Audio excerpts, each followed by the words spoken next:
Hello, hi, I'm Amanda. I actually have one of my colleagues joining. It's called Karine, her name. Okay, so actually I'm sharing what Citibank actually can offer. I'm actually from Citibank.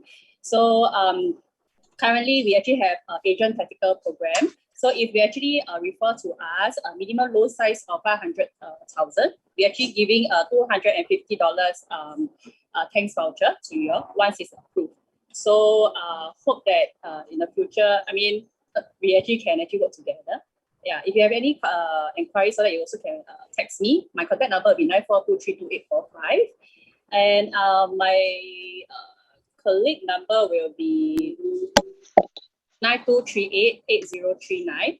So yeah, I think that's about it.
I think more of you all actually join. Okay, so I'd like to share one more time on the promotion that Citibank is giving.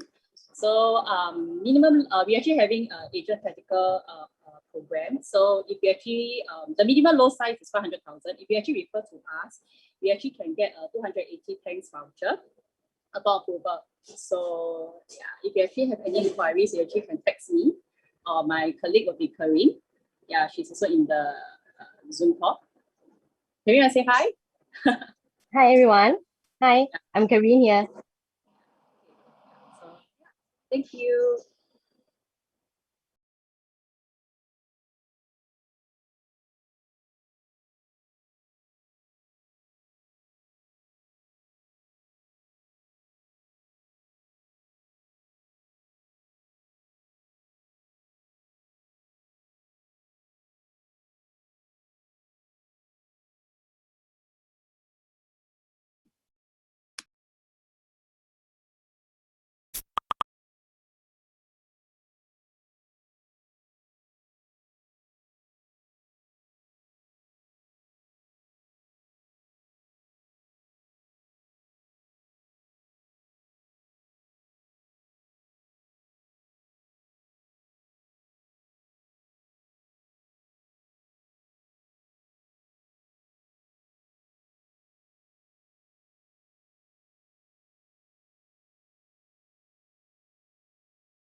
like a 1 and thumbs up.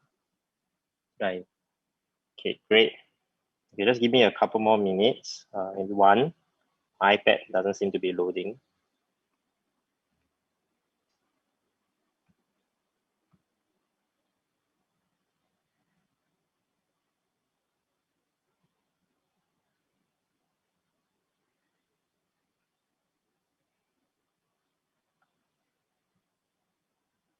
Okay, share screen.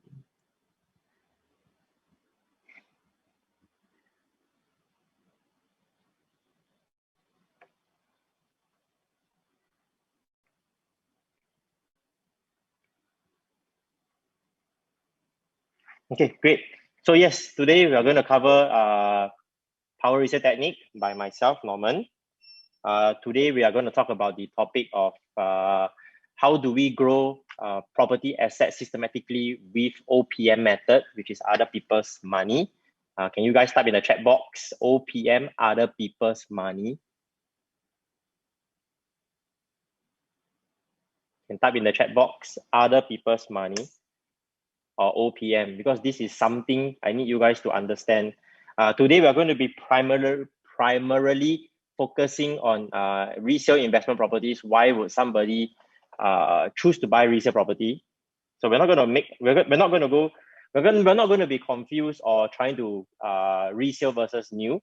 It is going to be why some people consider resale, and how, if you are able to understand this perspective, that you can click with some customers that really choose to just buy resale. I think we give a hard time, give a 1 if you guys actually experience customers that insist to buy resale investment property. Give me a 1 if you have seen a lot of that. Only 1 person? Okay, yes. Okay, so yes, it is very common. It is very normal to actually have customers that want to buy resale property. But today I'm going to cover with you guys why do they have that mindset, and why, what is their goal, and then what is their ultimate objective from doing that. Okay, so a little bit about myself first. I'm Norman, full-time 8 years. I just received my 10 years, no, just what, during last 2 weeks ago interview, I think Ismail just told me I'm like 11 years registered with PropNext since 5th of June. Yeah, so yeah, I'm with PropNext luxury team since 2016. The project chief for Reef, and lead IC for 8 St. Thomas and Warwick. Yep, and I'm a bootcamp. I used to be a bootcamp facilitator. Now that it's not running. So okay. Any point of time that you guys have any question, just put in the chat box so that we can address to it. But it's something that I would try to address to all questions if there is. Okay, so before we do start further detail, we need to understand why resale property. Why some customers insist to look at resale property instead of what we tend to understand a lot in terms of new. So why do they look at resale? Because to them, resale, they can feel and see the physical property. That means you won't have like sudden surprises. They won't have sudden surprises. They won't have what I would call the uncertain unknown, I would say, means something leaking, something like that. So they can see and feel, not like the view is blocked, the apartment turns out to be small, the neighbors are very close, that kind of thing. So a lot of emotions involved in terms of see and feel. So today we are going to cover how to take away the emotions for them.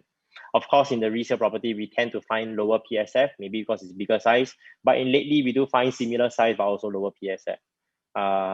Number 3 is where you are able to purchase undervalued property, where we all know that in the resale market, it is very primarily driven by supply and demand. So high floor, low floor, they can be priced very similar. Good and bad facing can be priced similar. By understanding all these perspectives, we are able to actually help our customer to lean towards the right side of the correct side of their investment choice. Okay, the other thing is also one of the plus points that they do have in terms of resale property is that they can collect rental immediately. So that one, immediately their cash flow is not so tight, and then they can receive returns quite fast. And then of course, predictable returns, where we can actually, resale market is very transparent. They can see the prices of the rental and the sales via the different sources, which we'll be covering. So investors, so what do investors do? What we have to understand, what are they looking for? So investors, they are very driven by data and figures. Mainly is how much can I make? What is the yield and what is the margin returns that they are looking at? So how do we know what is the yield they are looking at? What is the margin that they are expecting to get back? So all this we will cover a little bit today. They're also looking in terms of is it the right entry price? Is there any discount? Is that when will be the right exit price for them? But this exit price is something we need to cover really very deeply, is because the customers don't know when to exit one. Buy and never let go one. There's no business to do. Okay. So the first thing is, what can we do with $300,000? Can you guys type? The first thing you can do with $300,000 is do nothing. Can you just type do nothing? These 5 things is very important for you guys to know, because these are the things that a customer have in mind when they're looking for property. You don't forget that property is not the only tool or the only instrument out there for somebody to do. So one of the things that they can do is do nothing. That means they keep the same amount of money. The next thing that they can do is put with banks fixed deposit. But the rates now is low, but some people still do that. So there are some people that are really very conservative. It makes sense. Some people, if they have $10 million or $20 million and they put there 1.5 million or 20 million is still quite substantial. Yes. So next thing you type down is put with bank fixed D or FD.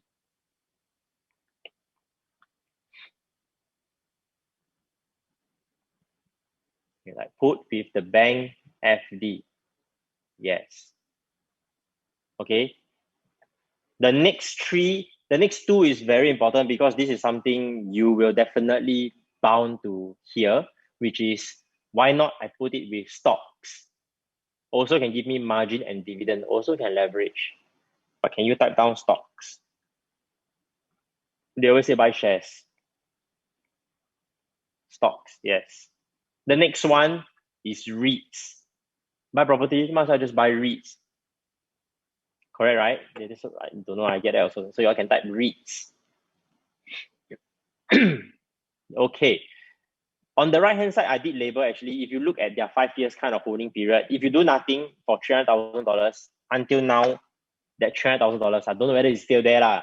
Some people end up with car, so or another watch or something. So yes, 300,000, if you don't do anything, it will still become $300,000. But that's not factoring into inflation. Now we know everything is getting more expensive. When I used to buy a puppy last time, when I got one, it's 4,500. Now I think the same puppy is like 13,000. Right, the same poodle is like 13,000. So if somebody puts their bank, the $300,000 with the bank's fixed D at a 1.5% rate, I think now it's lower, they will probably only get back now after 5 years 322,500, which is only 22,500 after a period of 5 years, which is okay, still got something back. Okay, stocks and margin. Later, I'm going to show you guys a chart to understand a little bit about stocks and what is the performance. And by understanding this, then we know where the customer is comfortable at. REITs, yes, sometimes you get your dividend returns, or your dividend returns about 6%. Usually for REITs, the margin return is a bit lower, similar to stock. And then property, we will cover in terms of how we can actually share with them how does property really help them in a very long run. Okay, this in your slide is a bit dated, because the one that you have is 2020's slide. This is 2021. Actually, this is in fact just a few days ago, 27 June.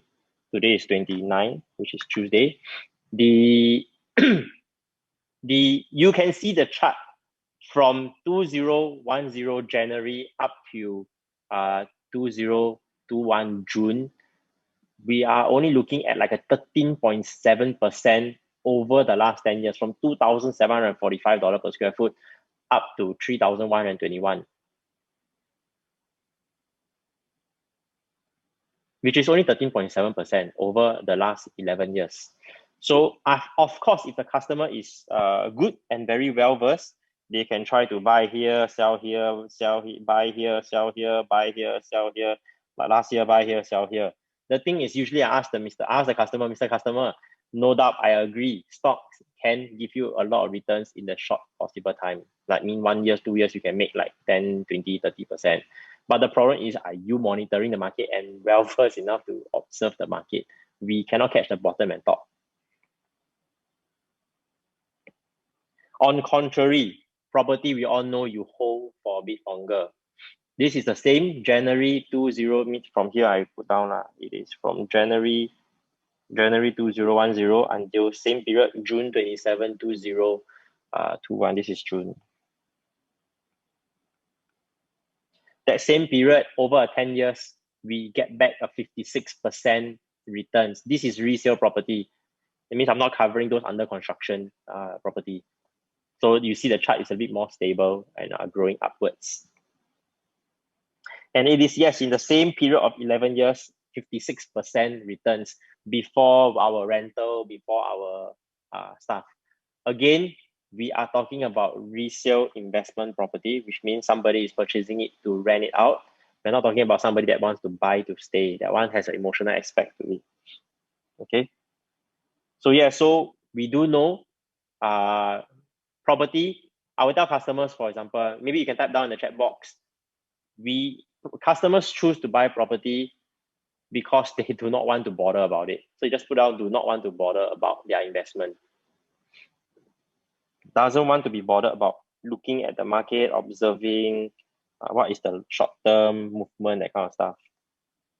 Yes, they do not want to be bothered about their investment and just want to focus on their business. So that is a very key point that I used to tell them. You're working so hard outside, then why do you still want to work so hard in terms of looking for stocks and buying and selling, but usually most of the time 90% or 70% burn their hands?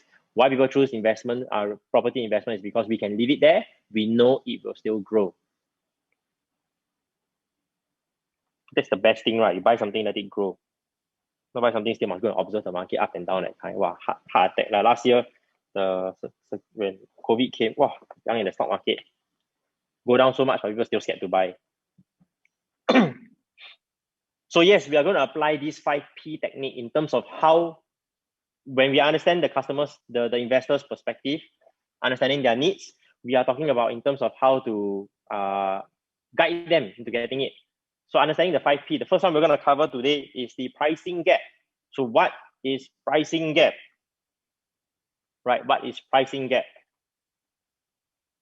Pricing gap is this. That means we know, if you look back transaction, this is the sale at Marina Bay, by the way. So it's the sale at Marina Bay. Pricing gap, what does it mean? You will be able to find people that buy in 2011, 12, 10, 12, 07. What they want to know is you can buy units at what they call discounted price, right? So buyers that actually buy in like 2019, that kind of stuff, are able to get into property prices that are actually in like 2010, 11, 12 kind of price. We know it's quite difficult, but we also know what causes this kind of thing. But this is what they mean. Sometimes because the second owner could have paid a very, very high price for it. But yes, as a property investor, this is where they want to know, people ever hit their price? Now you're able to get it cheaper. Right, it's like buying stock like that. Last time it hit this high, now it's like 40% down. Then next time just go for it to climb back up. So understanding this, right, there are profits margin to be made. For example, in Marina Bay Residence, there are two kinds of view, by the way. There is the Bayview one. I will always do this, sort them out by Bayview. So if there is a Bayview unit that used to transact over 3,000 per square foot, you can see a big chunk. Even the highest is 3,499 per square foot. Bayview, Marina Bay Residence. So it's what? Stack 1 to 6. For those that are familiar.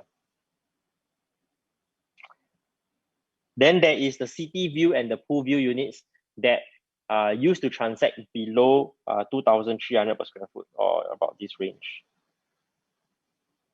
Now it's about The highest is about 26, 27. So we know this is like the top. So if I'm talking to a customer, I say, hey, Mr. Customer, actually, by right, do you know that last time this development has transacted for this facing that you're looking at, whether it's pool or bay or city or pool view, this development has transacted at this price before. But in order to do that, we need to first be very well versed or familiar with the project. So what I will usually do is, if you guys can, I will advise to take this thing out. Type down in the chat box, site plan.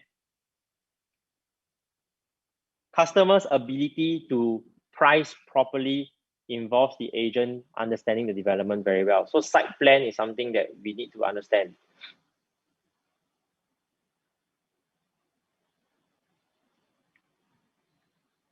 When the agent is good, you will be able to help the customer to sell at a very high price or the right price for their property. And then you can also use this to actually leverage to sell or to achieve buy a lower price for your customer. So this is the sale at Marina Bay. The site plan is we will always break down the two different facings of the development. That means we have the bay facing units. Then I will see site plan, what are the bay facing units? So 1, 2, 3, 4, 5, 6, 18, 19, 20, 21. These are bay facing units. And I'll do this for them. I'll tell them that, hey, Mr. Buyer, Bayview has all these facts. Highest transacted is 3499 in 2011. If you're looking at the city and the pool view unit, 7, 8, 9, 10, 11, 15, 16, 17, 22. Highest ever transacted also in 2011, 2627 per square foot. So this is the first step that we do. Getting a site plan, break down the facings of the development. What is the pool facing? So for most normal development, it will be pool facing or outside block facing. So in my this example of the sale in Marina Bay, I use the bay facing, which is Marina Bay facing. Then I have city and site view. This is step one. Break down the site plan to two different stacks. Get the highest ever transacted for that facing. Now that we are going to purchase, so how do we know what is a good entry price, or how do we know that we are going to be at a lower risk point of view? I will always explain to them, because we will use market sentiment, for example. We all know 2013 to 2017 was the weakest sentiment in Singapore in the last 10 years. End of 13 means early 14. So transactions usually rate, so I put 2014 to 2017. Why I need to establish this is I need to let them know, for example, that is actually a very good support point. You type down the word called support point. What does it mean by support point? It means the market is already so weak. This is a support line or support point that most owners are already trying to hold on to before it went back up. So 1317, 2013 to 2017, everybody was trying to hold on to a certain price. Now we are higher than that. I mean, we all know resale market has gone up. So, yep. If you have any resale listing, I know within 2 weeks it should be sold. If it's not sold, that means there's some pricing expectation problem. If not, they also know that the market move up. Okay, so we know in terms of weak market sentiment, the pool facing unit ranges from 20. Okay, when I'm looking at this, what is called weak? So we know in 2014, I will look at this part here. This person bought at 2027 per square foot. And then in 2017, this person bought in 1614 per square foot. So the range is 16 to 2027 for a weak market. So that is where people are trying to hover towards. And for the bay facing units, in the weak market, 16 and 10, people actually purchase in 1684 and 2250 kind of range. This is the kind of price range that people pay for bay facing unit. Stack 21 and stack 19. So that's the top and the lowest. In the middle, there's always going to be a lot of transactions. Okay. Then we need to let customers be very, very clear. What is the range? Type down the word range for a good guide in terms of how to enter the market. The word is range. This is important is because maybe a tip that I use very often in the resale market is if a customer asks me what price can I sell or what price can I buy, what do you guys usually do? Take SRX X value or H property, H fair value. 99 also have their own fair value kind of price. First thing, you can try to use those sources to get a range of it. If not, usually what I do is because I use the exact project data and then I will give them the range. So we must try not to give an exact figure. Like I say, hey, Norman, what price should I buy for a sale unit? If we give a fixed price, you will know you're setting the expectation on a very fixed price. One of the tips in terms of pricing expectation would be to give a range. And how to get that range is what we just went through, which is actually to use the past transactions that buyers and sellers have already gone through their own time testing the market to achieve that price. So I always tell them that these prices that we see in the various sources like URA, for example, these prices, the buyers and sellers have already gone through the time to come to accept a certain price range or a certain price. But we know that the prices don't hit the same price one. So that's why we have a range. This is a good guide range for us to consider to enter. Okay, then I'll come out with this slide. So we know bay and pool, highest, lowest, then a certain range that they're selling. With this targeted price range, pool facing units will try should not exceed 2027 per square foot. And for the bay facing, I'll try not to exceed 2250 per square foot. Everything also depends on supply and demand at that point of time. Like now, for example, in this market sentiment now, we will be very close to this point. But it's still hovering. We will still be very close to this point. It should not exceed this. If anybody exceeds this, yes, it is a risk that the buyer may want to take. Sometimes they get emotional when they see the view. Wow, so nice.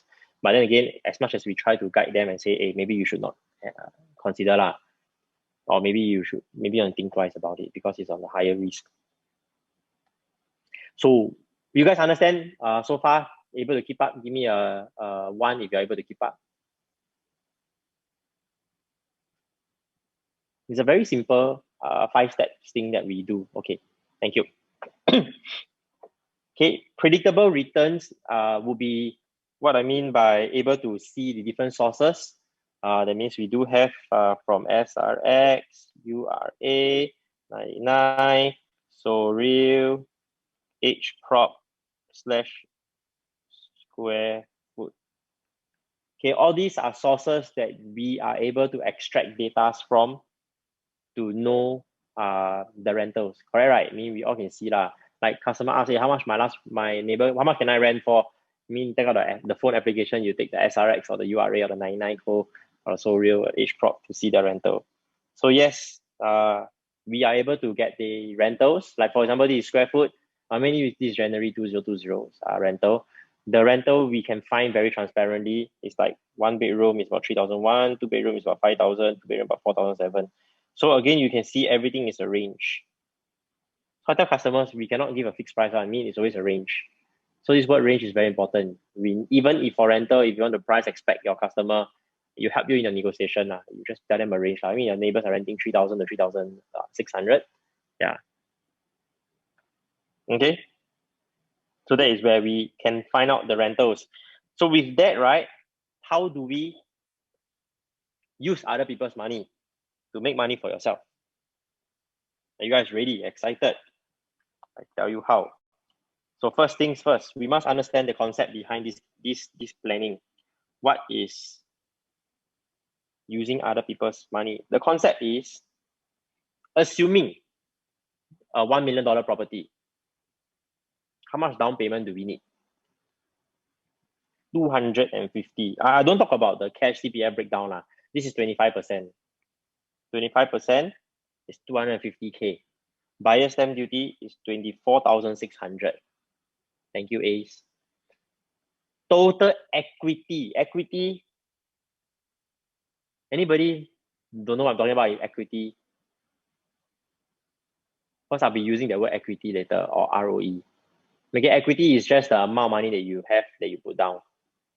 I cannot use the down payment, but it's equity that you use. 274,600 equity used to purchase a $1 million property. Okay, assuming a rental of assuming a mortgage of 3,000, you receive a rental of 4,000. The principal, just example, 4,000, I'll break down into 2,000, 1,000, 1,000.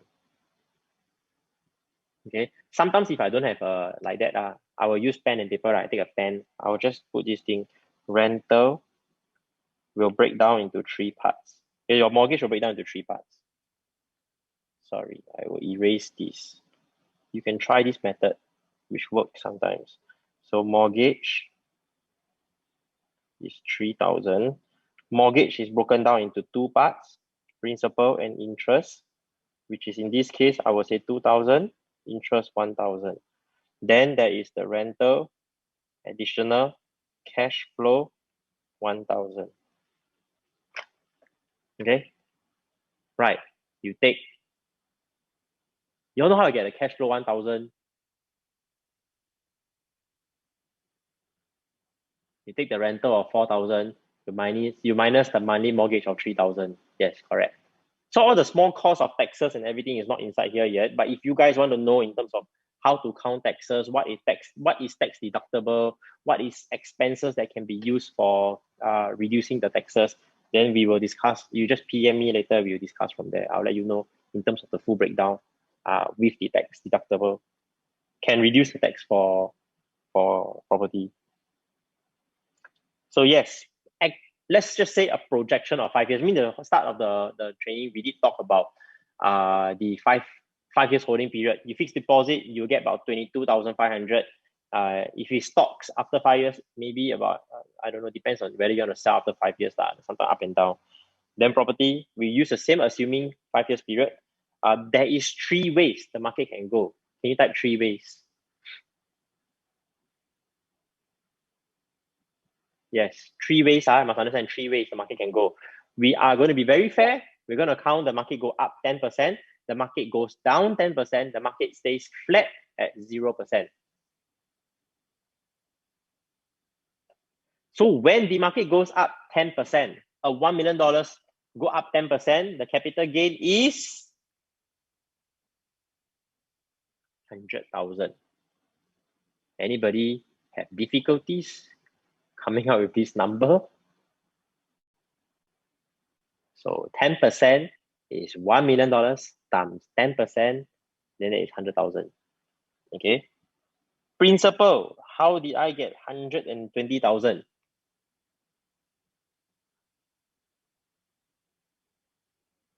Anybody know how to get this number?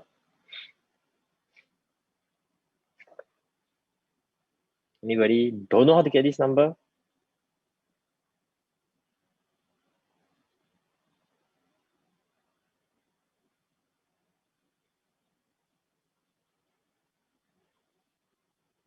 Yes, thank you, Andrew. It's 2,000 times 60. Okay, because 5 years is 60 months. Sorry, I shouldn't use red pen now. I'll use black pen, right better. 60 months. Maybe I use blue pen better. Yes, so you take the $2,000 times 60 months, you will get 120,000. This principal means your outstanding loan is reduced by that principal amount. And passive, which is the cash flow, you take 1,000 times 60, you will get 60,000. So total gain is 120 plus 60 plus 100 is 280,000 if the market goes up by 10%. The yield works out to be 102% return on equity, which is ROE, which is 20.4% per year before taxes. Anybody understand this perspective, these numbers, or what are the terms that I'm using? How did I get 102%?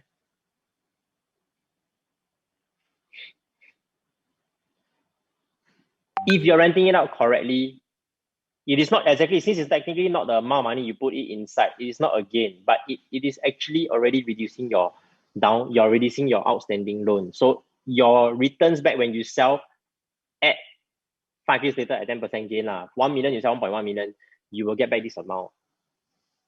And it's not paid by you, it's paid by your tenant. Should this property include ABSD? If the customer has ABSD, yes, then your timeline got to pull longer. Hence, one of the ways that we do encourage customer that has ABSD is to actually purchase something resale, because the rental definitely can help them to continue to collect. The break-even price, if I'm not wrong, is 6 years or 8 years for them to cover back the whole ABSD. Beyond that is additional, is profits really. Because for customers that pay ABSD, it's a bit difficult for them to go to the new market, is because if it doesn't go up that 15% or 20% for foreigners, then they need to spend another 3 years to recover back that stamp duty cost. Okay, this is if it goes up. Again, what is return on equity, or ROE? ROE equals return on equity.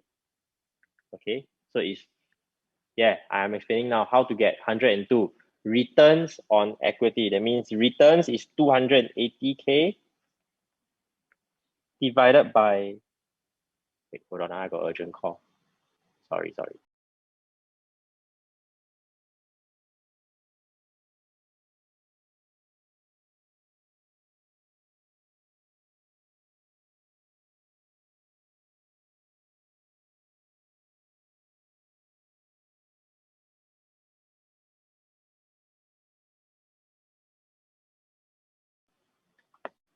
Okay, yes, hello.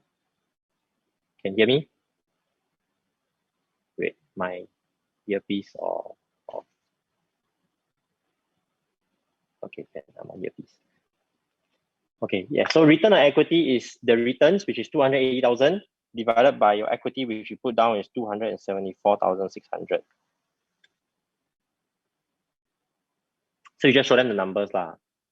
You put in 274,000, just with a 10% increment and all your rental collected, you will get back 280,000, which is 102%. But that is very good lah. If they buy it last year, they will probably experience this, or the 2 years ago or 3 years ago. Most of my customers that actually exited when they purchased in 2017, 16, 17, 18, all those that just exited this year, their gains is upwards of 100%, just based on their down payment. Of course, that is best case scenario. What happened? As later I'll cover that. Today you can't buy a property with $1 million. Yes, I agree. 1 million cannot find 4K, but 1 million can find very close to 4K. So later we will cover that. Okay, just in a while only. Got risk assessment on later. Okay, so let's just say, for example, now that it doesn't appreciate up, zero gain. So 0% means your upside is zero, your capital gain is zero. The principal, you still get the same amount because the outstanding loan is still being paid, is 120,000, and then you still get your cash flow of 60,000. Your total gain would be 180K. 180K, again, return on equity will be your 180,000, your returns divided by your down payment or your equity, which is 274,600. Take 180 divided by 274,600, you will get 65.5% over the 5 years period. Then I divide by 5, which works out to be about 13.1% per year. 13.1% per year. You guys got this? 65.5, anybody cannot get? Then I'm going to cover the, yes, okay. And then I'm going to cover the next one. Yes, what happens if you lose money? Oh my God, Norman, buy at 1 million, sell at 900,000. Must be crazy, right? Got customer do that. Investors can do that one. You can sell and cut loss. But don't make sense. If they have proper planning and they really know what they're getting into, they don't have to sell. Because let's just say, for example, even if you lose 10%, which is from 1 million, you sell 900K, you lose 100,000. Your principal is still down. Your outstanding loan is still reduced by 120,000. Your passive is about 60,000. I mean, you get back 80,000 total. Again, 80,000 divided by your 274,600, right? They still get back a return of 29.1%. It's still not bad, better than the freaking fixed deposit, which is 5.8, which is also same as the REITs in a way, or even same as the dividends for some stocks. If you get 6+% stocks. So yes, even at negative cash, even if it sells at loss, then of course you get that.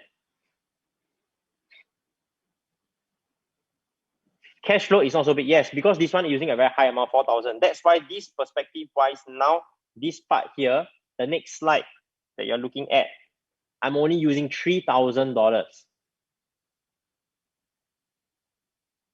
Fair now. Now I don't talk about the 4,000. But as the part, as we all know, resale rental now is picking up. I mean, it's quite significant, the rental. Scary one. I think my rental just went up like 15%. It's crazy. Ran out at 3,005 before that. Now it's 4,002.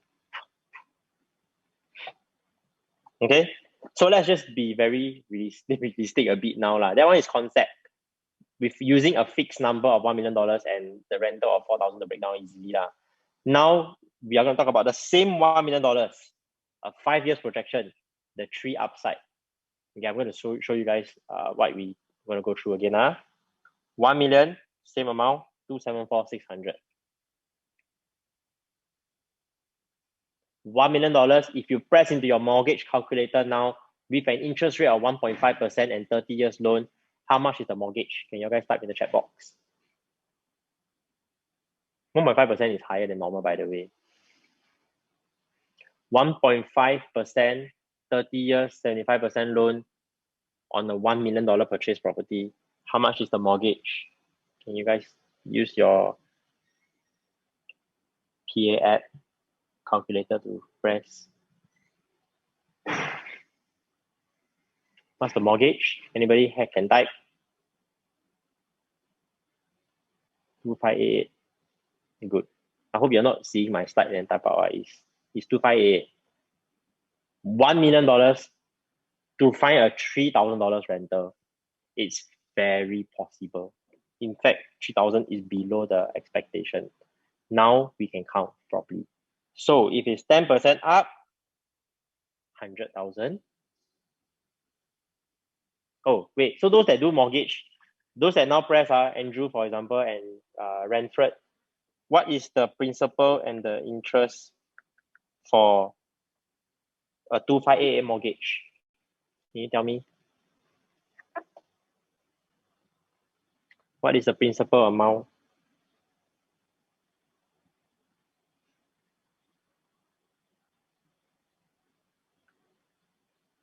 $1,650 principal 936. Okay, good. 1,650 and 937. Okay.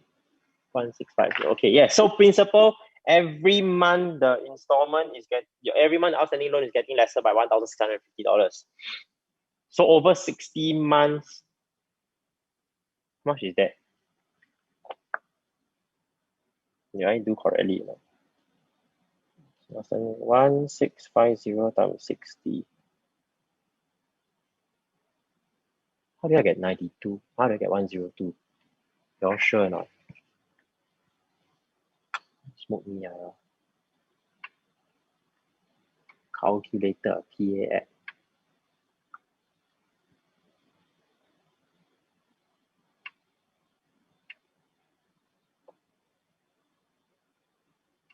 $1.5%, 30 years, 75%. See? Oh yeah, true. Oops. Okay, I'll edit that one. Just use here first. This will be 99,000. Confirm. Yes, I agree. Confirm. 99,000. Passive. So how much will we get cash flow from this? 3,000 minus 200, 2,588. What's the cash flow? Because interest is cost to borrow. I mean, there's a way to count. Yes, not in fact factoring in maintenance fee, passive income portion is almost new. Not true. Because in this case, most property with $1 million, the money mortgage is like what? The maintenance fee is only like what, $210, $230. Some even get $180 maintenance fee. If you know how to pick the right one. If you just give you a hint, the District 1 properties are less than $250 per month for maintenance fee. Passive, yes, here accurately is 2472.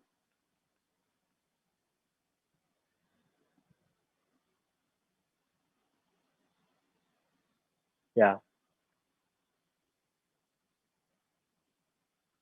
So this one can change to 99. This one here can change to 24720. I think I used a different interest rate that time.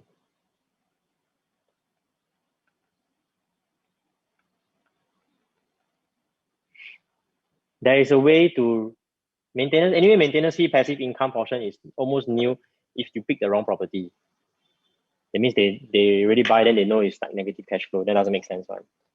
There are positive cash flow properties since like way back. Already got positive cash flow one. It's unless you pick the wrong ones. Hence we must get this idea right. Then they know that it got positive cash flow. Why only positive cash flow properties we buy for investment recent? Unless their perspective is, unless their goal is to get capital gain, then they are okay with negative cash flow. Okay, so total gain for 10% up. Can somebody give me what is the total gain?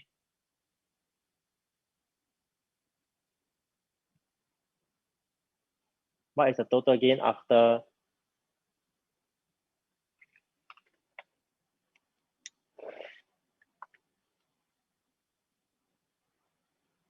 Oh, wait. I know why it is.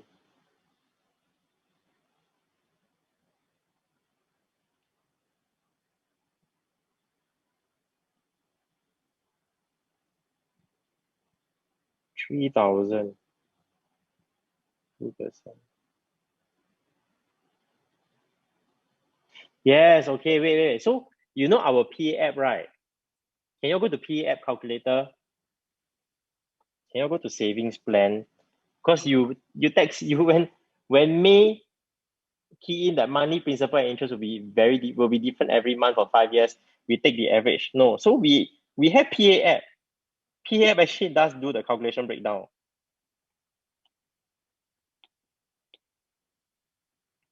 You go to PA app, you go to savings plan. Principal increases over time, yes. So you take PA app. Can you follow me? Never mind, I will screen share. Never mind. You go to PA app, you go to savings plan calculator. Can you guys find it? Savings plan calculator. I'll show you how to use this. Found already? Savings plan calculator. You see the first box, purchase price, you key in 1 million. Down payment 5%. Cash. Next down payment, another 20%. Stamp duty, total down payment is 274,600. Got it? Interest rate, you put 1.5. Assuming a monthly rental of 3,000. And how do we get 5 years 10% gain? We just put 2% increase per annum. You press calculate.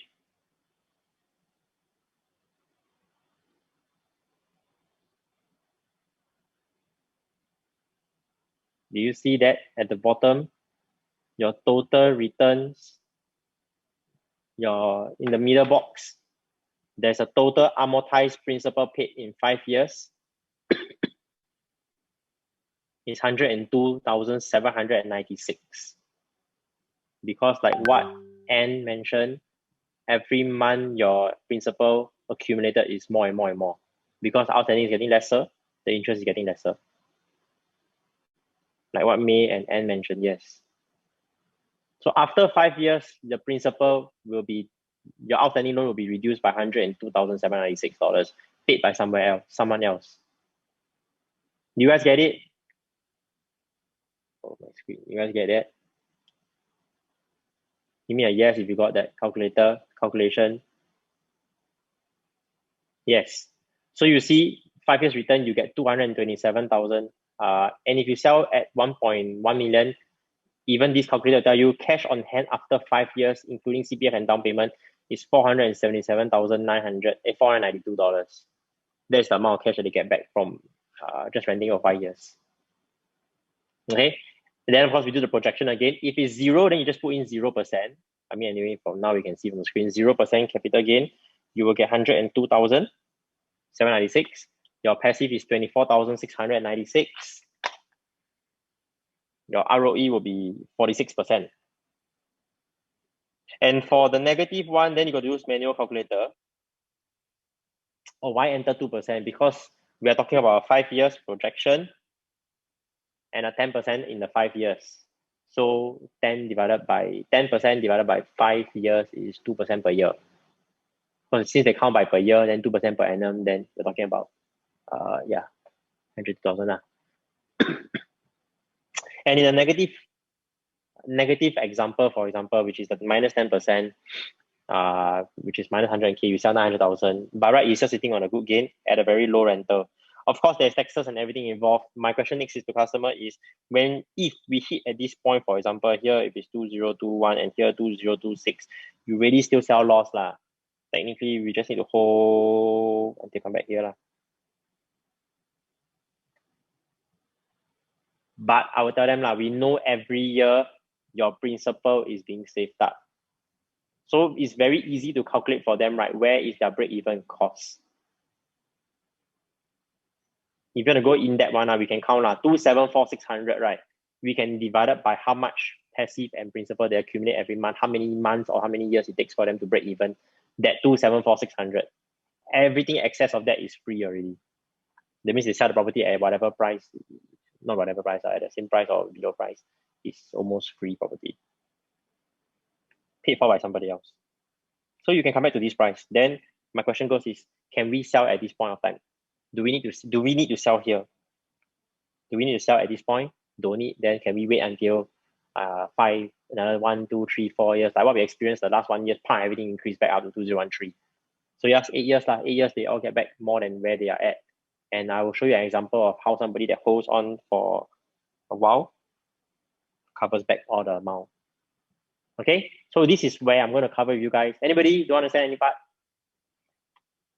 Okay.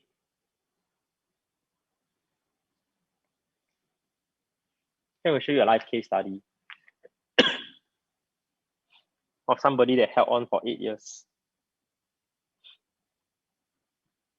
This is something that, what's the percent if it's minus 10%? Or 10%. So you take 27,492 divided by 27,400, 274,600. I think your returns is only 10% at 5 years point. I mean, it's still green lah. It's not bad lah. So it's very important to pick the right property. Some people buy and they buy the wrong one because they're emotional with the property and they buy. So we're just using numbers for them to count. By the way, there's a lot of this kind of $1 million renting above 3,000. Sorry, Norman. Yes. Yeah, my question is, what's the percent? Like, what figure should I enter in the PAF? Cannot manually count. The calculator is not. Okay. Yeah, manually count. Okay. Thanks. Thank you. So live case study. This one is a customer that opened my mind when I spoke to her. Icon at Tanjong Pagar. Y'all know One Bernam, right? Beside the one development they always compare, which is Icon. Yes. Give me a yes.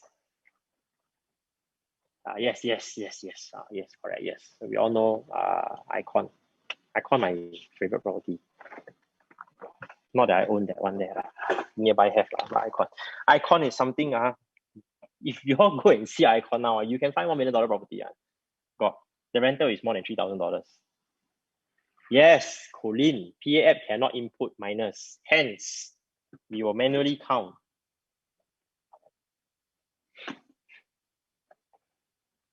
Correct. Yes, manually. Okay, so Icon, this customer, the unit. Oh, I'm not supposed to show these unit numbers, right? Okay, my unit number by right was 1310. That was my client at that time. I sold in 2018. I always remember this case. Oh, can now can already. Oh, I thought they never do it. Now can. Oh, okay. Thank you. That time I keep telling them cannot do it. Always error come out. So this customer, 13 months ago, I always remember this case, but I negotiate with her for 1 week. Keep thinking why she don't want to sell. The price already from 970. So she buy in April 2010 and we sold in March 2018, which is exactly 10 years. 13 April to 16 March. It's exactly 10 years. Exactly 8 years. So from 970 to 1.1 million. I keep asking her why you don't want to sell. I mean, you want to sell in the market, right? 1.1. If I see here 1.1 million, you see right after she sell, right? The higher floor, 25th floor, or in fact the 17th floor, which is lower than her. In fact, the 17th and 14th floor 1 year before were all selling only 1.0 to 1.04. So 1.1 million, I thought was very good price. I mean, I agree. So I thought it was reasonable. It's about another 2-3% up, 3-4% up from just where it was. A few neighbors, even the 22nd floor also can sell 988 in like just 1 year ago. So I thought, hey, not bad, your price 1.1, 970, 100. But to her, I understand one thing, because she felt that 1.1970K, right, is only 130,000 gain.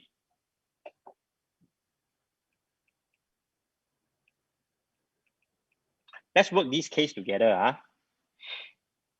So can we write down the returns? The capital gain is 130K. If you're an investor, you buy something for 970, you get back 130, to them they see only 130. So little, what can I do with 130,000? Okay, right? Wow, so little, what can I do with 130,000? This is the part that you need to do some calculation. Okay. So she hold for 8 years, exactly 8 years actually, from April 2010 until March 2018. 8 years holding period. The rental average was 3,003. Actually, it was 3,005 plus because at the early 2010, it was 4,002, 4,003. So I use a very conservative, we will count together, rental of 3,300 per month. 1.6% interest rate over the last 8 years, 30 years loan. Can you guys help me to count how much profit in rental, or how much rental cash flow she has gotten, or how much she gotten from rental? Both passive and principal. Rental. I give you a tip. In 2010, the down payment is only 20%. Can you help me to count how much is the profits in rental? Using the PA app to help you. Let me do together. 970K.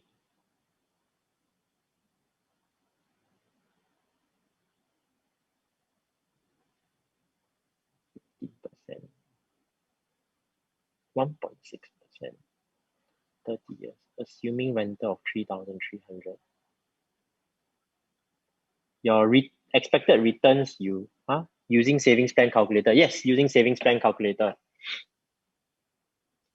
So now capital gain we know is 130. You just put the expected percent return, you put 0%, then you just add in later.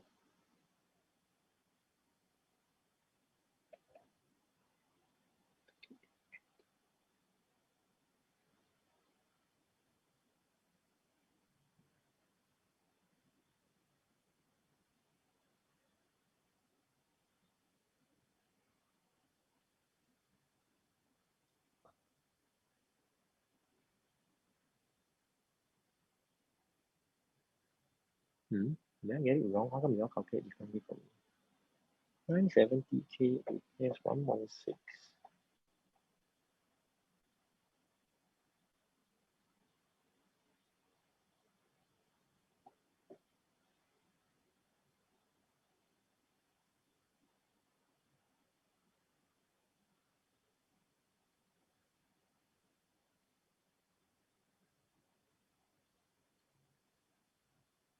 Total returns from rental, Aiden got 228,132. You guys got this amount or not? 228,132, got it? Rental, somebody paid for it. The margin we all know is 130,000. Yes, right? Yes. So how do we calculate the ROE? So the returns total here is 358132 on the initial down payment or the initial equity she put up is how much? You guys know? What's the initial equity? 970K times 23%, right?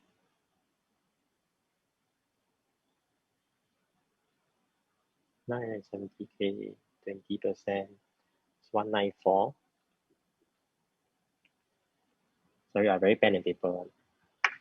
970K times 3% stamp duty minus 5,400. Stamp duty is 23,700 plus 194. This is the full equity down. Oops. You guys get this? What? My God. 217,700. All she put down in 2010 was $217,700. Oh, you're so fast. 2177. Yes, so it's 217,700. She put down. All she put down in 2010 April was 217,700. So you take your returns, which is 228,132, plus your margin of 130, divided by 217. What is the ROE? 358. Can you 132 divided by 217,700 is 164%. And I lost it, yeah. 164.5% in 5 years. You all got this or not? Wait, which part lost? Okay, wait. Lost. Okay, I'm going to answer some questions. I need to answer is here. Okay, what is the question? Who asked question? Lisa, how to get 228132? Are you all lost at that part? How do I get? Yeah. Can go back to the calculator again. You all cannot find the 228132 answer, right? This one, right? Cannot find, right? Okay, how to get 228132? Can you all go back to savings plan calculator? Loss at the rental profits. Yeah. So you'll go to the P app calculator, right? Shit. I tell you what I do, okay? I'm going to off my ugly background. So there's no ugly background. I close the background so you all can see my phone. See, I'm an LMA. You're at home, I'm an LMA. Okay, so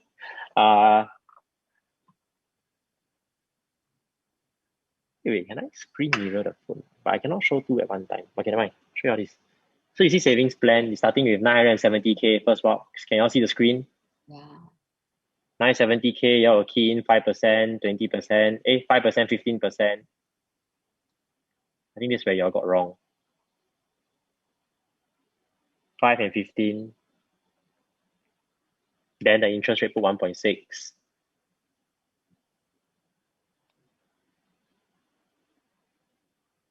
Got it. Then where you put rental? Then assuming monthly rental, you put 3,003. Expected returns is 0. Oh yeah, 8 years. Not my number now, different. 8 years. Then when you put 8 years, 3,003, then you put 8 years, 0% gain, you put 8 years, you press calculate. The numbers all come out already. Yeah, that's how Ron was, like what Ron said. Ron just typed out, I told you the hint was in 2010, the down payment was only 20%. So you see, 8 years, you all can see the number, 8 years. Oh shit. How my screen go off? 8 years, the returns is 228,132. Monthly maintenance is 189 per month. To answer Sean's question. Cannot see the screen.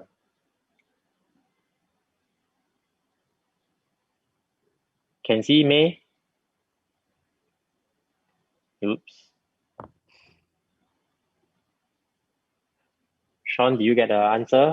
189, 190 per month. 190 per month for maintenance fee. Yep, 190 per month for maintenance fee for the last 8 years. You can count like it's insignificant already. So can explain why expected rental zero? No, expected, why rental zero?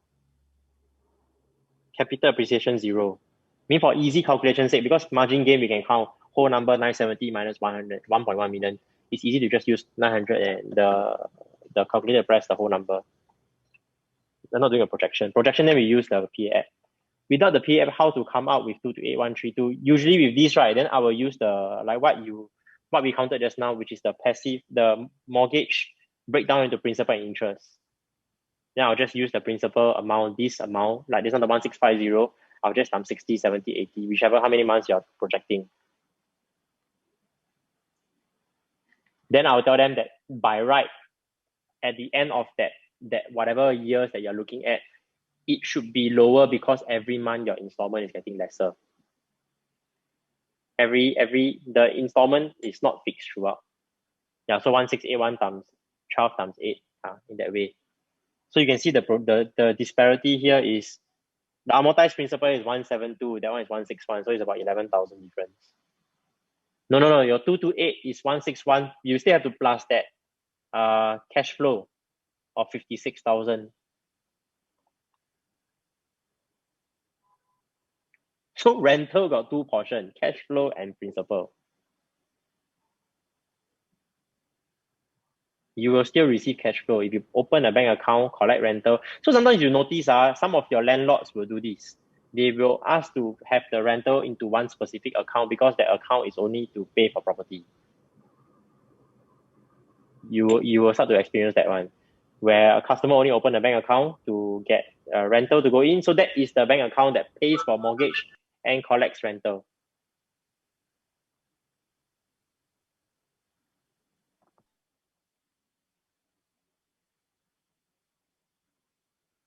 $584 per month, yeah.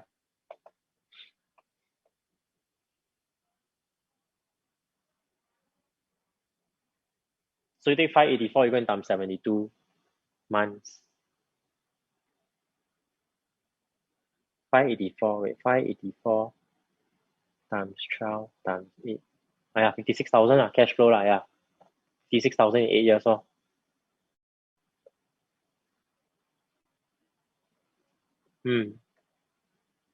How to get 228,132?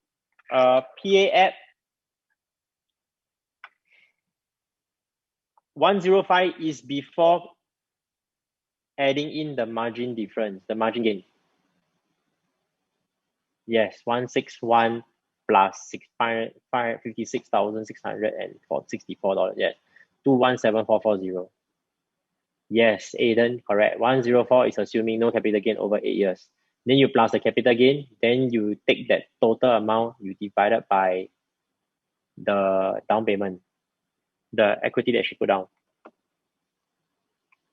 Colin, you got your answer?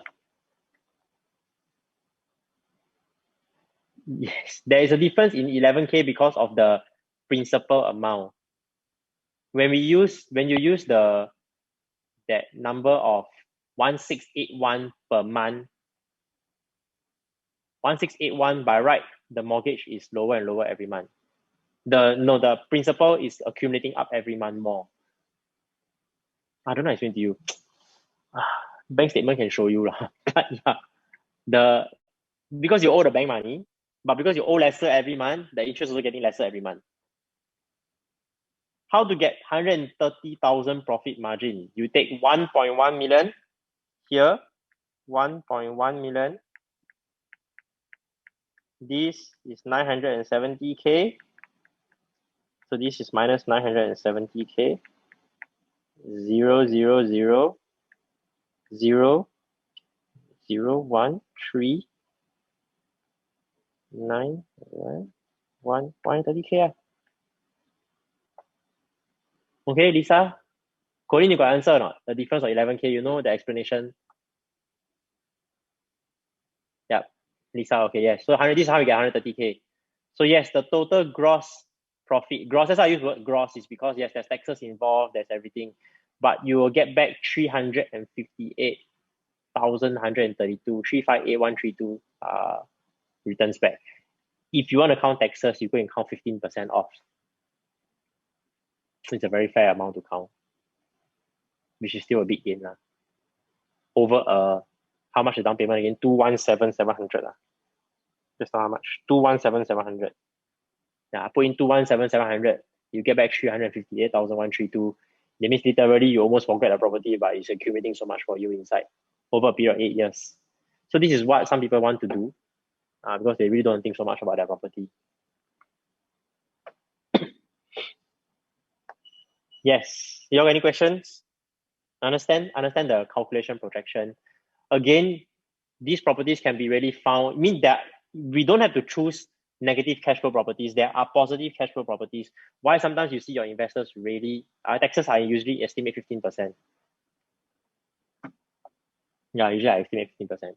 So why usually I tell customers, for example, we know the numbers are all very clear and open. Why go and pick properties that are negative cash flow? But of course, there are customers that really needs that. I mean, their goal will be a bit different. For example, then they want to go for something that maybe negative cash flow. If not, usually for investors' wise, I will pick the positive cash flow ones because no matter how you count, also right, it's still gain one. You don't even think so much about the property. Find a property, rental is there, rental is good, covers everything. Then okay lah. Then yeah, it's not even covering mortgage. It's actually more than that. There's still positive cash flow. Okay, so recap the few steps that we need to do. How do we know what's the price gap? We will sort by the highest ever sold. So we know what is the neighbor's ever highest sold, so we can try to achieve that price. Then what is the profit margin? Yeah, so once you know the profit set already, then we break down in terms of facing, what were the units ever transacted in that facing wise. Then of course the profits, what were they ever transacted, what you can get for the weak market sentiment, and now, for example, how much are we different from there? Are we able to achieve that high price, that peak price again when the market gets back there? Pricing strategy would be, once you know the highest point and what is the range, right? The range of a good entry, then we will work towards it. Predictable returns, rentals, we can use URA, SRX, HPROP, square foot. You can actually count the rental returns from there. And what we just calculated just now was how do we count how much somebody paid for us in terms of property, which is paid by others or using other people's money. You're not using other people's money now or not? You just need to put the down payment only. Somebody else is paying for everything else.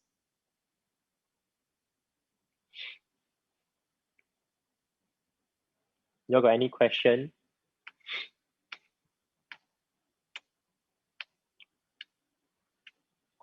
Anybody lost? Sorry, Norman, can go back Yes. to Icon case study on the absolute profit. For 164%, that part. I count wrongly. Is it I count wrongly? No, as in you use what divided by what? This divided by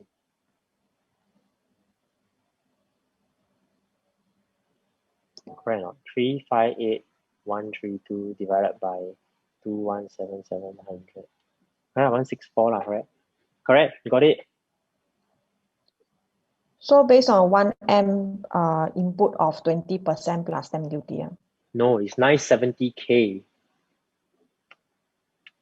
970K? Because they only buy for 970K. Then my customer only buy for 970K. 970 times 20% plus stamp duty. Yes. Okay, thanks. That was the reason how I got her to sell. I say, you're getting back 358,000. I say, go and check outstanding loan now. Then she, oh yeah, check. I say, it's 300,000 get back. No, not even 300,000. You will get back almost 600K. 500,000, 70 plus thousand get back. May I know what does the 15% taxes referring to the annual property tax, income tax,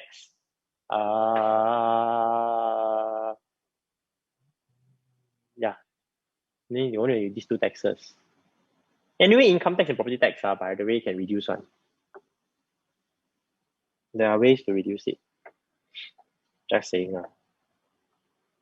How to reduce? We cover again. Your tax me now separate. I'm not covering tax here. No, that's a sensitive topic. IRAS cannot play one. I don't play IRAS. But there are legit ways to reduce. Like keep your receipts lah.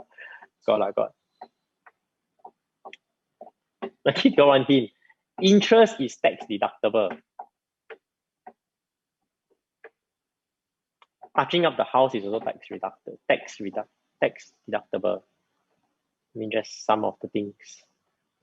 Everybody's case study, everybody's situation is different. But yes, if you know the tax system, what is deductible, you can deduct accordingly. How to determine the break even if property is losing money? Okay, so for example, okay, this is a good question. I'll show you all, for example, find empty page. So for example, now, let's just use $1 million. Okay, you all help me. I'm not going to press calculator. You all help me. Based on present situation now, 25% is how much? Come type out. It's a very good question. How to determine the break even? Sorry, 25% how much? 250K. Okay. Got it, the stamp duty is how much?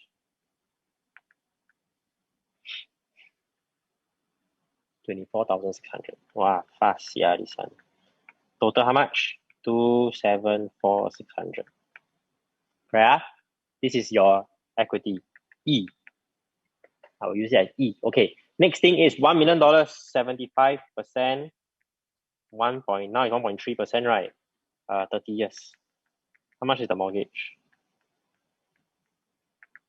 This is how usually I just count easily. I mean, don't use the calculator. How much is this? 75% loan, 1.3%, 30 years. How much is the mortgage? Somebody can help me count.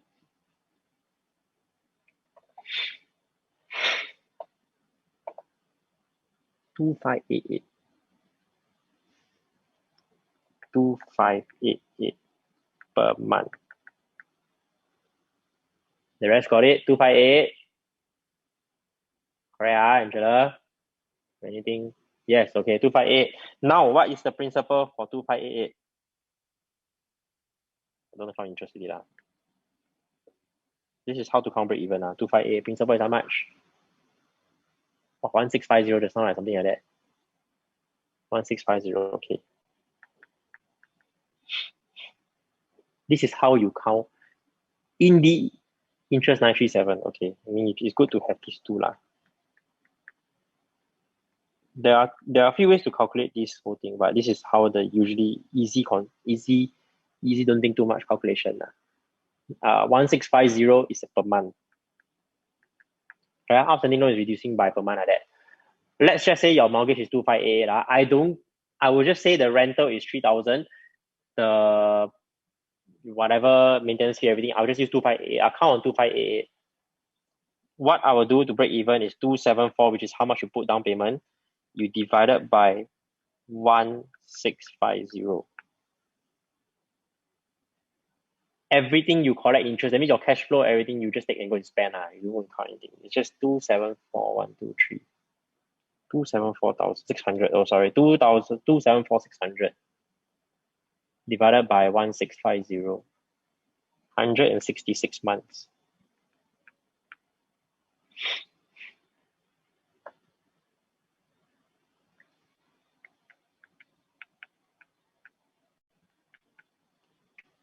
$13.8 years. Money repayment at 1.3% equals to 2,517. I don't know. Is it 2,517? You all count one. 1 million. 20%. 274, 1.3. Yes.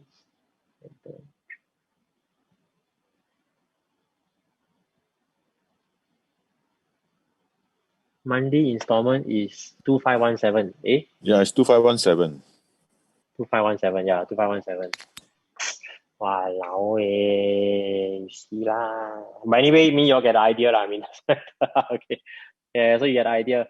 I would just take simply the principal divided by how much is the down payment. If you got cash flow, you add in everything, then it's divided lah. How long it takes for them to cover back everything. So 13.8. So just by holding on to this 13.8%, they will accumulate all the way to $274,600. Excess of that is technically really free. I don't think 13.8 years later, you're still holding the same price. I don't think it's lower also. Right. If we still follow the formula of how to pick property that got growth, then you pick good locations. Property that is still having developments in that area. Okay, y'all got it? You all know how to count already, that break-even thing. So some customer really very conservative one, I'll count for that.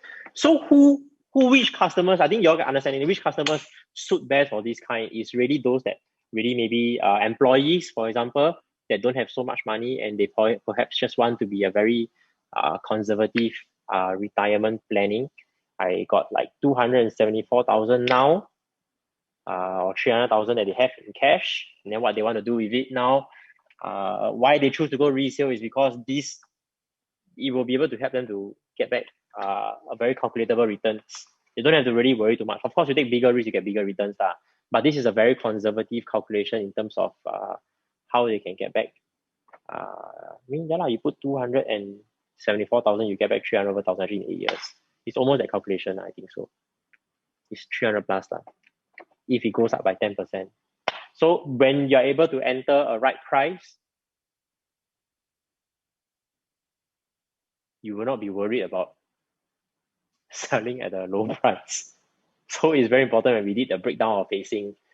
It is, if you see the here, the transaction here I show you, this Marina Bay one, you realize that high floor and low floor can sell same price one. So if like bay facing unit like that, the bay facing unit buy at 1,684, right? This person don't need to worry one. Now this 1,684, right, is easily above 2,000 per square foot right now, right, today we speak. So you buy in February 2016, right? Easily now it's 2,001, 2,002 per square foot. Only when they know.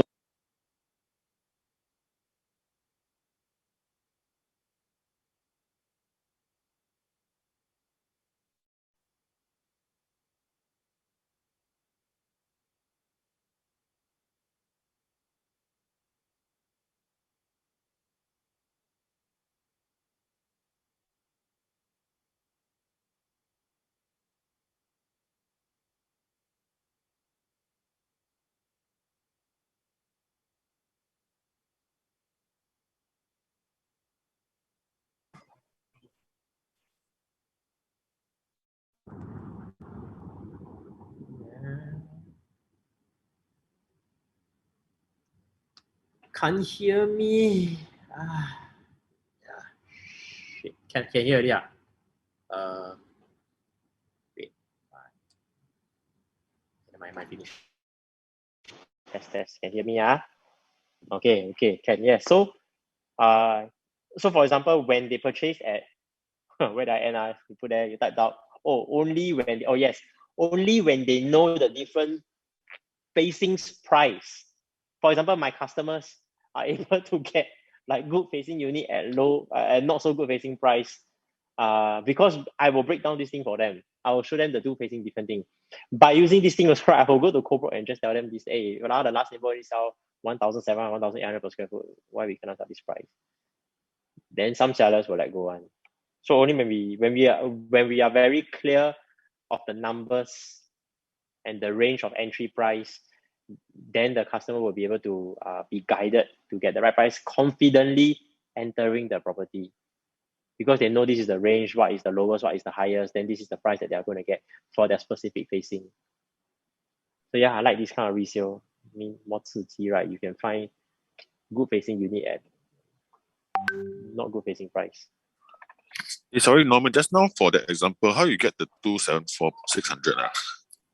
274,600. Oh, this one? Which one? This one? Or the break even one? Yeah, the break even one. Oh no, $1 million property is 25% down payment. 25% down payment is 250K. Buyer stamp duty is 24,600. Oh, okay, I understand. Can, thanks. Shoot. Norman? So yeah, just now the 166 month is a good investment. Wait, I'll answer this first. That's why it's important once we calculate all these things, right? It all depends on the customer's holding period and what is the ultimate gain out of, what is the ultimate goal out of it. Why sometimes I can bring my customers to new launch is because after we share with them how does new, the thing is we must understand we don't take new and resale, go and compare with each other and then say one is better than the other one. What usually I do is I'll tell them this has both their own usage. It depends on what they want to achieve out of it. New, yes, in a shorter time, we may be able to see gain. May be able to see gain if you pick the right one that has growth in the area. But in the resale wise, people pick resale is because of these reasons. I mean, you are getting something lower price, you'll be able to get rental returns back.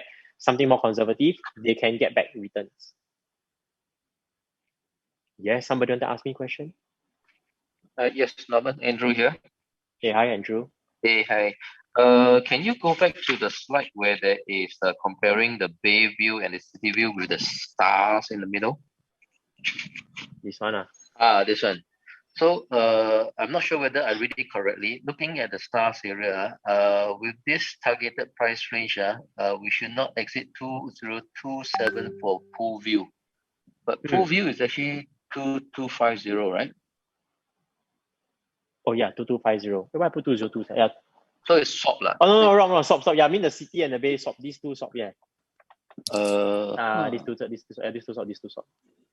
So the bay was 2250, the pool was 2027. Oh, okay. Yeah. I mean, I think this side got put.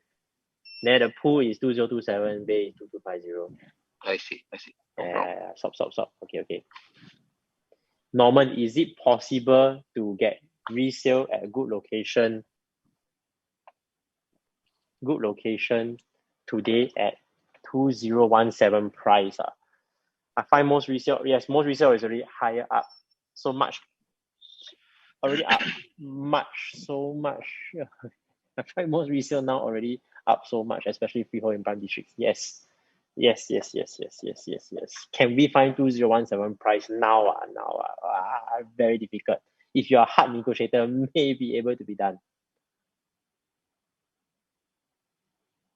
But a bit difficult now. I mean, now, that's why it depends. That star just now I put there is a range. There may be chance that you still can find that price. It's still going to be up and down. But 2017, a bit far off. Difficult. Very difficult. Very difficult. Really very difficult. Hi, Norman. Hi. I'm Alfred here. Hi, Alfred. Yeah, so I personally have a mind block which I need to overcome, right? Is that recently I've helped my client to look for an investment unit. And then eventually he want to rent it out for a few years before selling. So he asked me to share with him very transparently about all the costs that is required upon getting this property and the possible profit that he can gain after renting and selling. So when I try working out all the costs required and look at the eventual gain and profit, right? I realized that in terms of the rental profit, eventually minusing all the maintenance and taxes and everything, right? It's actually really not a lot. So I can't even convince myself to say that renting out will really help you to earn money. So I just wonder how to overcome this kind of mind block that I have. This kind of question is very simple. I mean, the customer now is put into this situation where everything is higher. Then the question boils back down to the first part just now, right? What do they intend to do? Don't do anything. Okay. You know what I mean? Don't do anything, kind of thing. Would they choose not to do anything now? It means they just hold on to it and not get any gains at all. That is my question to them. I mean, you can choose not to do anything.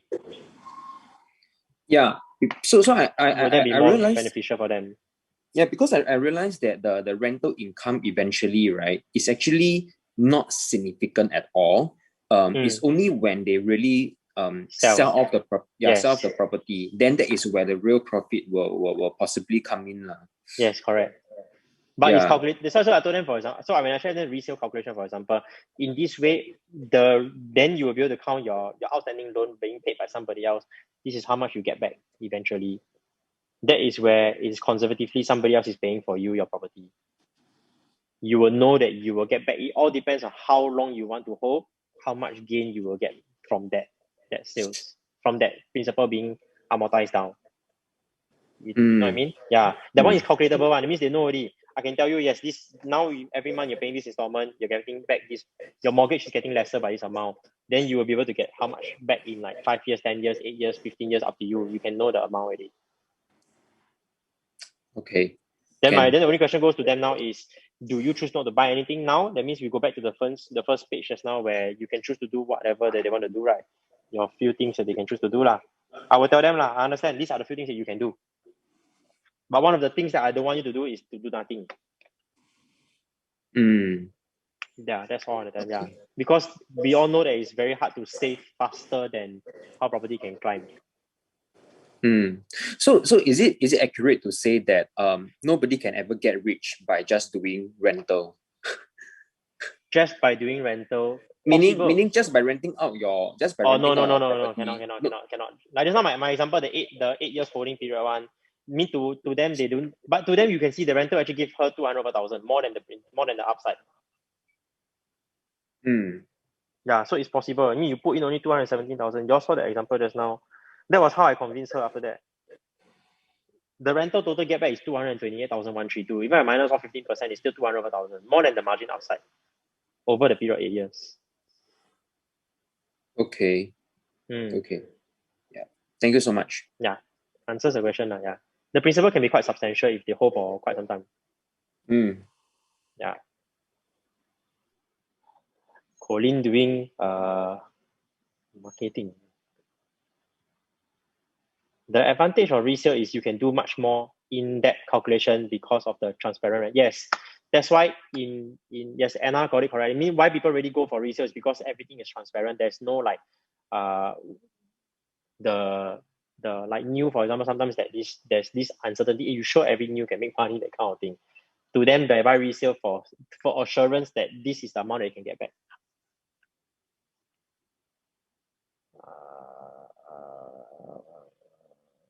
Wei Jian asked what question? Why you ask or something? Why got or something? Or find a property with better returns? Yeah, I find property. Answering the whose question now. The different PSF for different facing, you did not differentiate the unit types 1, 2, 3, 4 bedrooms. No, I'm not. I'm only facing just based on that whole type. I never talk about the different types. Yes. So after that, of course, if you go into in-depth in terms of the unit breakdown 1, 2, 3, and 4 bedrooms, but the sample size is very small because the volume is not very high for a specific type. If you're looking at that, may not be very easy. Good to use that as a reference. Will there be any difference if you break down further to unit types? It's going to be very difficult to break down. It's possible if there's enough volume or enough sample size. Sean, would you recommend clients with 12% ABSD to invest such way? Actually, in fact, 12% ABSD is something that if they really want to know how much they take to cover back the ABSD, this is one of the ways. Right? You take the 12% of 1 million, 120K, 120K divided by principal, you take back how much to cover back the ABSD.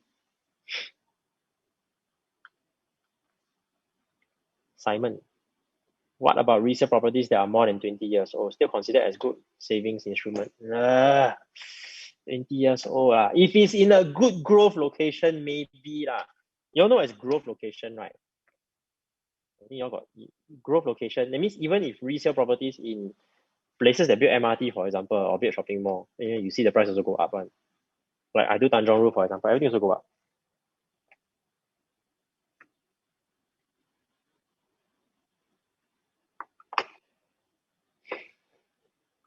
Tanjong Rhu is 20 years old already. 20 years old already. 20 years already. Still going up. Those that buy in 21.8, wow, the time we had a long conversation. Still go up. 171.8 still go up. Actually, ultimately, because in resale, right, the prices and the numbers are very transparent. It it it, it is more calculatable, so it's easy for them to predict.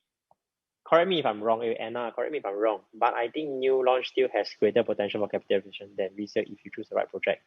Of course, this one, yes. Of course, the upside, greater appreciation, yes, have. But sometimes some people don't want to pay cash flow, for example. I mean, every month you still pay installment, up to them. Some people don't want to pay installment. So in the resale property, there's no installment to pay. You find a property, the mortgage, the rental covers the mortgage, nothing to really bother about. You don't need to pay installment, a few $100 a month, I can't don't need to pay any. Or up to $1,000 plus or $2,000 plus, you don't need to pay any. Somebody else is paying for them. So it's literally taking that lump sum that you have put inside there, let it pay off by itself. If I answers Anna's perspective. Then again, if you understand the resale perspective and the new perspective, it is all depends on the customer's goal. I will give them both approach, let them choose. Then you will see sometimes a resale customer can go to new, sometimes a new customer, or maybe I will go to a resale because it's more my risk adverse. Not everybody can take that risk. Sometimes they say, hey, you sure not? You buy 1,600 per square foot at Sengkang Grand now, for example, hey, can make or not? Hey, don't correct me wrong, I got customers buy that one. So I mean that kind of thing, they will feel not so secure. So this kind of thing, then you should share with them the resale perspective. Then maybe this is suitable for them. This is more calculatable for them. Then when you know all this very well, I can assure you the customer will follow you because they know that you know your stuff. Or maybe that's why my customers stay with me, because I think I know my stuff. Yeah, I think so. Correct me if I'm wrong. If rental cannot cover the mortgage, still good to buy. I usually won't touch lah. But I don't see why they want to do that lah. Loan only 12 years so that the reasons cannot cover. Oh, client looking for capital gain for new launch. Then they can go and try lah if they want. Of course, if they really want to go new launch, then capital gain for new launch, then they can go that one. They can go towards that. They are already aware of the risk reward ratio already. There's no fixed property. I mean, I think it's now that we get to speak, I think it's very important that we need to understand that there's no one fixed way that a customer should or they want to do a certain way on. You mean if they want to buy new and you keep pitching resale, then they will feel that you don't understand them. If they want to buy resale and you keep pitching new, they think you don't know what they want. So by understanding both, then you'll be able to capture a bigger market share, I would say lah. You understand? Okay, with that, can we? I mean, it's almost 12 o'clock. I mean, you're okay to on the picture, then we take a picture together. Come, our screenshot. Can we on the camera? 谢谢你们.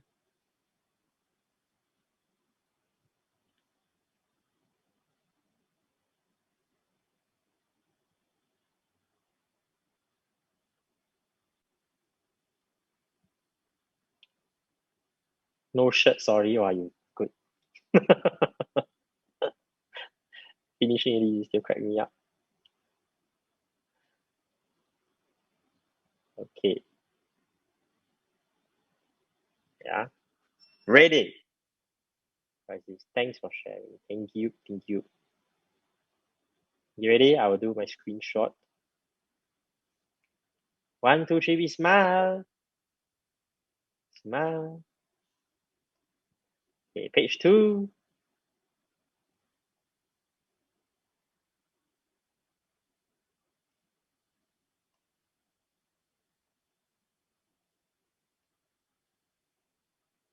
Okay. Thank you everybody for attending and getting up very early. So anybody got any more questions? Don't have? Then I will walk over to our MA side and tell them to go. Thank you. Norman, I have a question. Sorry. Okay, yes. Based on the last gentleman, his feedback about the rental, that typically it's hard to cover the rental cost. Assuming a property that's like bought at $1 million and it grew to say and they're selling it at 1.2 million. So that will not be a good investment, right? Because typically the rental kind of covers the cost of the rental, and capital gain of 200K over say 10 years, is that considered a good It's investment? very big. You take $1 million, 10 years, you count just the outstanding loan being reduced, can be quite substantial, you know. Because if you have left the money in say something else that's earning at 2.53%, would that be about the same? I don't know, you count, let's count. I know what you're talking about. Here, for you, I will on my iPad again. Sorry about that. For you, for everybody else that is still here, learning experience together. Come, I will find a page that is empty and I will draw. How do I find a new page lah? Let's just open a new slide lah. Oh shit! Press wrong button. Sorry. Pardon my words.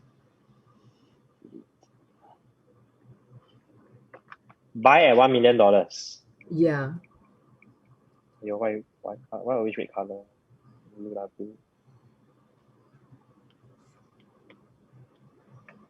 $1 million.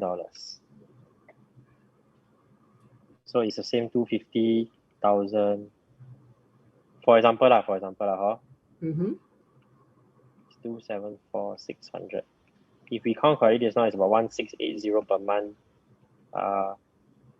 Principal. If let's say for example the rental is 3,000, your mortgage is just now they counted is 2,571. Correct?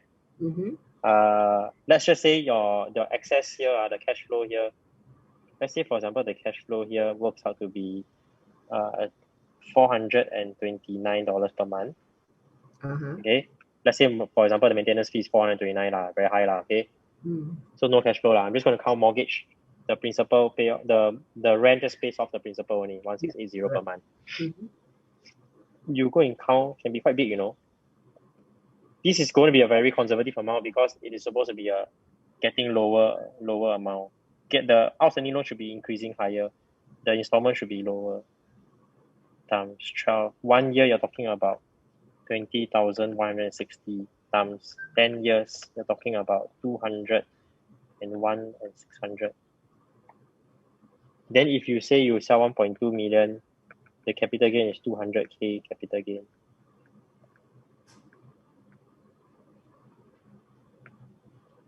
Then plus 200K, the person will get back to 401,600. 401,600 after 10 years.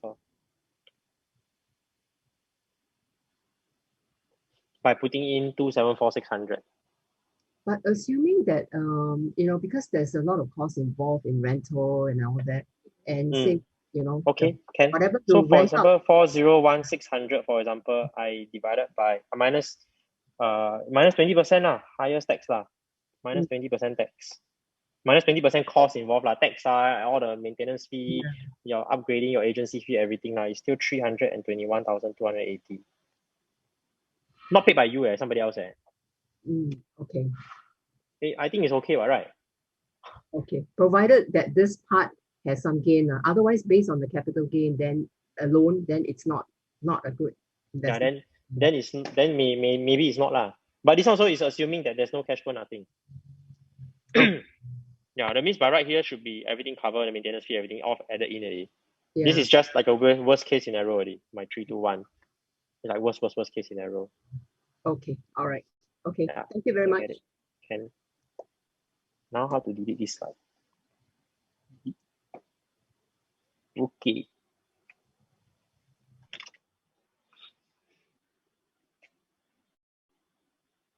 Okay lah, y'all got the answer. Thank you.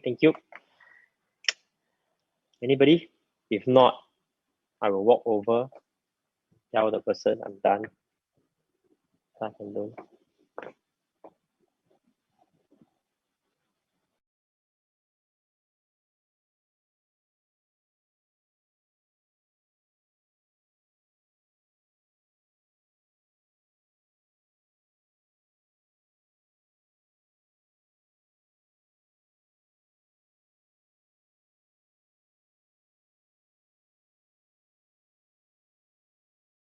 Record.